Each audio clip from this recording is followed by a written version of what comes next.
merci beaucoup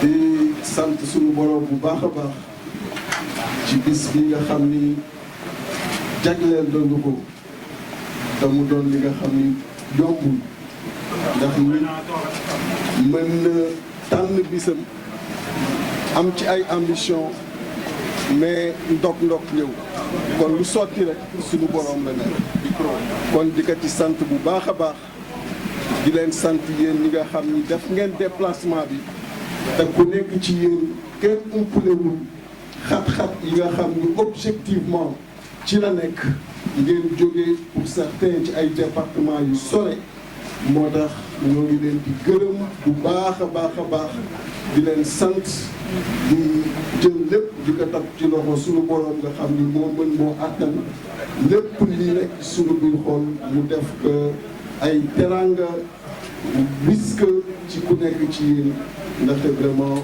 lii ngeen def lu yomb.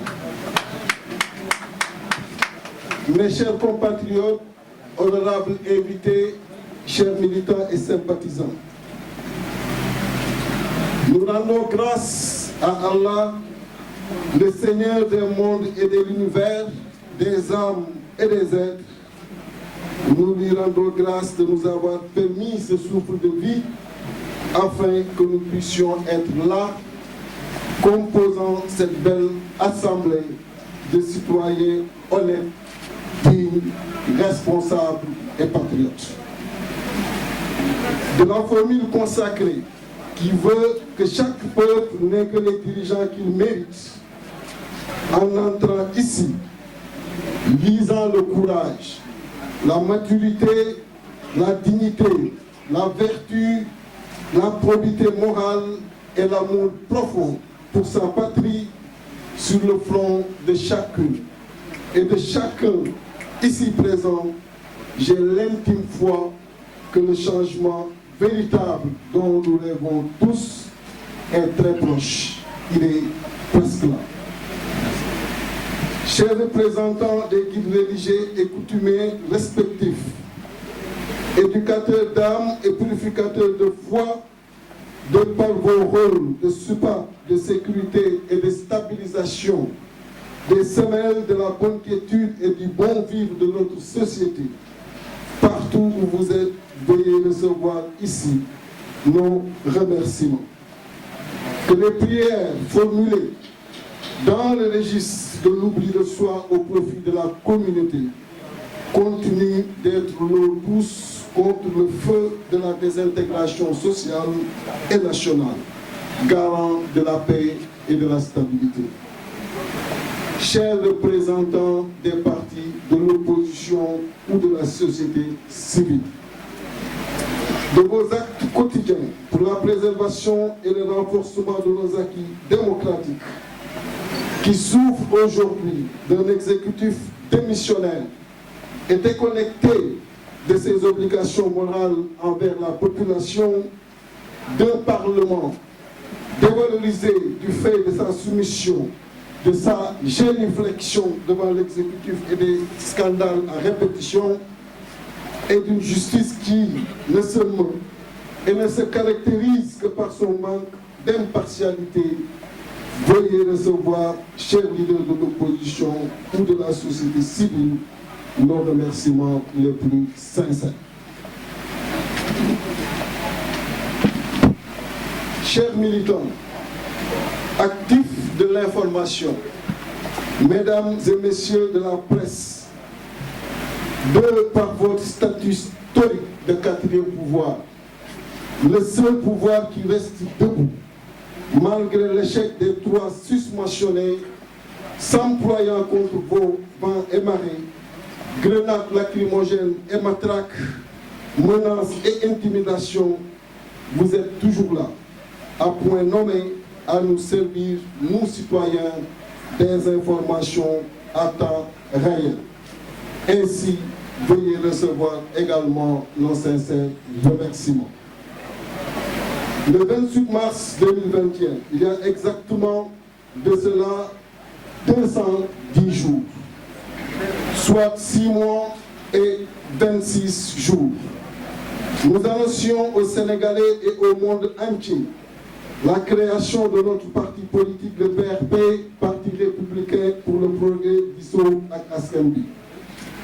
Un parti qui se veut dans la continuité des principes, des valeurs et vertus, de patriotisme et de citoyenneté à maintes des égards. Plus de 16 ans de combat politique et patriotique aux côtés de la population, seul pour certains, dont moi et ceux qui sont Askan Bi. Diisoo ak ñëpp, diisoo fépp, diisoo ci lépp ngir njariñu askan wi képp. Du 28 mars à nos jours, par le dévouement et l'engagement sans faille de nos militants et sympathisants qui ont répondu à l'appel du Disso, nous avons pu mener des activités de déploiement et d'implantation du parti sur l'étendue du territoire national et dans la diaspora où des Sénégalais épris de liberté démocratique suivent de près l'évolution de la gestion du pays. À ce jour, en dépit des restrictions nées de la troisième vague de la Covid-19, dont l'instigateur n'était nul autre que le président de la République avec sa tournée économique au relais politique, nous sommes heureux de vous annoncer que le PRP est pratiquement présent dans l'ensemble des communes du Sénégal et dans beaucoup de pays de la diaspora. Ces résultats obtenus en si peu de temps, nous le devons au sacrifice et à l'engagement sans faille de nos militants. C'est le moment également de rendre un vibrant hommage à toutes les 46 coordinations départementales du PRP et à tous les responsables de la diaspora. De Djamungel à Dalaba, de Djouloulou à Toubab Dialaou, de la Corniche de l'Ouest aux plus éloignés dans la diaspora, que chaque militant reçoive ici, où qu'il se trouve, notre reconnaissance pour le travail titanesque abattu. Mes chers compatriotes, ce 11 octobre, l'école ouvrait ses portes avec des enseignants toujours anxieux de leurs conditions de travail, de leur avancement et de la régularisation de leur statut administratif. En parlant des enseignants, je ne me lasserai jamais de citer ces mots perçants de la grande Mariama Ba: les enseignants, ceux du cours maternel, autant que ceux des universités, forment une armée noble aux exploits quotidiens, jamais chantés, jamais décorés. Armée toujours en marche, toujours vigilante, armée sans tambour, sans uniforme rutilant. Cette armée-là, déjouant pièges et embûches, plante partout le drapeau du savoir et de la vertu. Des élèves, nos enfants, innocents et inoffensifs, acceptant de quitter leur confort familial pour des abris provisoires, des écoles inondées marécageuses, à la recherche du savoir et des connaissances, doivent avoir toute l'attention de la République afin qu'ils puissent leur être dotés d'un environnement propice au bouillonnement positif de leurs neurones, car l'avenir du pays sera déterminé par la qualité de notre système éducatif au présent. Mes chers compatriotes, notre système médical est d'une maladie chronique, malade de sa politisation, malade de la cécité de ses dirigeants, malade de la vétusté du plateau médical, malade de l'insuffisance de politique sociale pour les urgences. J'aimerais adresser ici mes sincères condoléances aux familles des disparus et ma compassion à celles des malades qui, malgré leur détermination à voir guérir leurs proches, se heurtent à un manque de gestion des urgences au niveau des structures hospitalières et à un défaut de prise en charge optimale et efficiente. Ils sont des centaines, nos concitoyens, qui croupissent et s'allonge sur les halls des urgences attendant, tout en désespoir, une prise en charge. Il est impensable et inhumain qu'en 2021, qu'un Sénégalais de son état ne puisse bénéficier de premiers soins sous prétexte qu'il n'a pas les moyens. À tous ces spécialistes, docteurs, médecins, infirmiers, aides-soignants, brancardiers, exposant leur santé et celle de leurs proches pour protéger celle de nos compatriotes, nous leur rendons nos hommages les plus illustres et notre reconnaissance la plus grande. Mes chers compatriotes, malgré les fortes pluies enregistrées cette année, nos chers parents de campagne sont de plus en plus dans la précarité et le slogan de l'autosuffisance alimentaire de plus en plus chimérique. Il est prégnant d'opter pour une redéfinition de notre système agricole, une modernisation de la chaîne de valeur agricole et une diversification de notre agriculture. Le Sénégal, nous disent-ils, a adopté la loi sur le contenu local, mais elle est comme inexistante du fait d'une asphyxie permanente du secteur privé par l'exécutif central. Nos PME et PMI permanemment sacrifiés au profit d'entreprises étrangères. Notre économie extravertie, non créatrice d'emplois, du fait de l'absence de politique industrielle correcte, adaptée sous nos tropiques.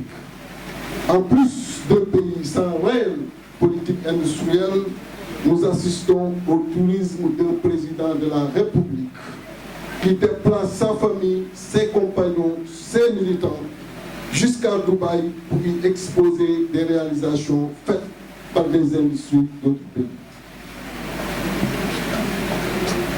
Nos pensées vont à l'endroit de ces milliers de jeunes diplômés, titulaires de BT, BTS, licence et master, qui du fait de leur éloignement de la sphère marron-beige ne bénéficient ni d'emploi dans la fonction publique, ni de financement de leurs projets. Nous devons penser à accorder des financements à nos meilleurs ingénieurs et techniciens qui veulent entreprendre après leurs études. Ils sont des milliers, très bien formés, capables de développer leur propre entreprise et générer des emplois, dès lors que l'État les y accompagne. Mes chers compatriotes, face à tout ce qui précède, face à des indicateurs rouges à tous les niveaux, il faille réfléchir sur des réponses de fond à apporter. Il y a quelques mois, les militants du parti m'avaient donné mandat de travailler et d'œuvrer pour l'unité de toute l'opposition autour d'une large coalition pour faire face à ce régime. Malheureusement, nous ne l'avons pas réussi, mais face à cette diversité des options, nous avons opté, le PRP, d'être dans la coalition Yewwi Askan Wi pour engager la dynamique de changement du régime en place et la résolution des problèmes de nos compatriotes. À ce titre, nous adressons nos salutations et notre profond respect à toutes les autres coalitions de l'opposition déjà formées ou en devenir.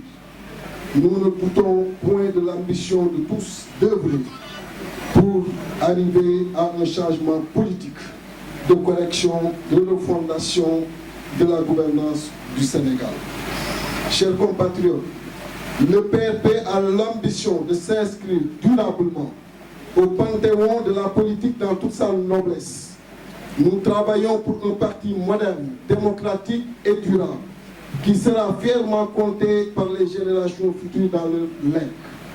C'est cet esprit, cette volonté et ces sacerdoces patriotiques qui ont poussé les frères et sœurs militants à doter du PRP ce siège qui constitue un parmi les premiers pas dans l'expression de notre ambition pour notre pays.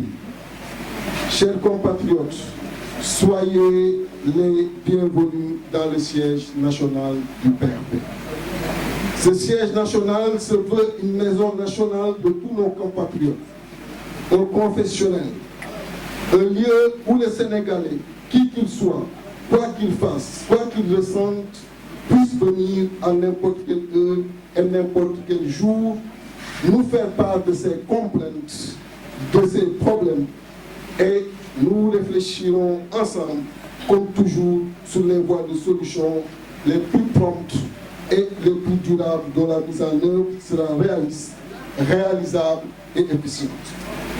Hommes comme femmes, jeunes comme adultes, enfants comme personnes du troisième âge, élèves comme étudiants, chômeurs comme fonctionnaires, pêcheurs comme artisans, paysans comme éleveurs, enseignants comme professeurs, qui que vous soyez, quoi que vous fassiez, vous y serez toujours la bienvenue. Mes chers compatriotes, le PRP vous donne également rendez-vous dans les prochains mois pour parachever ensemble la réflexion pour le développement et le progrès de la République. Le programme sera d'amont en aval constitué par le citoyen. Nous irons dans chaque concession accueillir, recueillir le plus infime des soucis et y retourner après le travail de fond de nos cadres, leur présenter la plus smart des solutions. Dans notre processus programmatique, nous vous annonçons l'organisation en juillet 2022, Inch'Allah, de notre conclave des cadres du PRP. Ils seront au minimum 500 cadres de haut niveau évoluant dans tous les secteurs de développement. Cette démarche est tributaire de notre conviction forte que l'époque des Messies est révolue et qu'à l'heure du management moderne, il faut toujours être orienté équipe et groupe. Le PRP opte pour un travail d'ensemble, conçu, forgé par des intelligences variées et diversifiées, alliant morale et intellectuelle. Probité morale et intellectuelle. En ce sens, mes chers compatriotes, nous allons tout à l'heure vous dévoiler la composition du secrétariat national du PRP. Ce SN aura pour rôle d'œuvrer très rapidement dans l'implantation et le développement du parti, ainsi d'être dans une perpétuelle et permanente réflexion pour apporter les meilleures solutions à chaque problème de nos concitoyens. D'ailleurs, dès demain, le SN chargé des structures entamera, Inch'Allah, ses activités pour les mois à venir